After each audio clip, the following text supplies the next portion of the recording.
God Save the Wine finalmente a casa, siamo nati come idea per voler fare un po' il Gods of Metal e il rock del vino e finalmente siamo nella casa del rock, la Rock Café. Siamo con Andrea che è un produttore rock a Panzano, assolutamente sì, e non solo per le rocce, no? No, assolutamente, per quello che creiamo. Ecco, quindi allora assaggiamo la prima roccia che è anticlassico. Anticlassico. Sangiovese in purezza, annata 2011, è un vino fresco, giovane, un vino che si abbina molto bene con un hamburger classico, senza troppa salse, fantasie, molto semplice, è un vino che ha una buona struttura, una buona acidità, è un vino...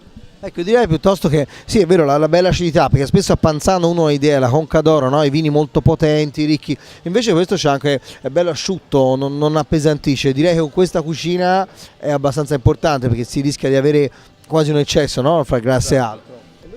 Invece l'altra proposta per cibi un pochino più, quale avevi?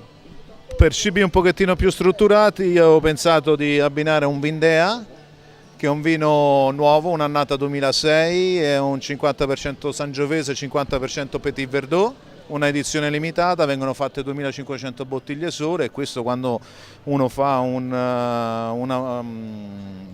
hamburger con salsa barbecue, una cucina un pochettino più aromatizzata, con più aromi, con più struttura, con più complessità nel piatto, trovo che si abbina in maniera ottimale. Beh, in effetti questo è un vino che ha dalla sua una notevole speziatura, ha una, soprattutto direi in bocca, effettivamente forse la freschezza un po' meno, però c'ha molta più persistenza, quindi dura di più, si va più sul mirtillo piuttosto che l'amarena e la ciliegia. In effetti è un vino che anche su queste preparazioni avete presente, no? Magari le costine di maiale affumicate, ecco l'affumicatura secondo me una lieve nota fumé ce la possiamo ritrovare. Poi io direi che ci possiamo sedere e provare questo abbinamento rock. Grazie Andrea. Grazie a voi e grazie di questa ottima possibilità per abbinare finalmente il vino al rock, che è fondamentale. Esatto.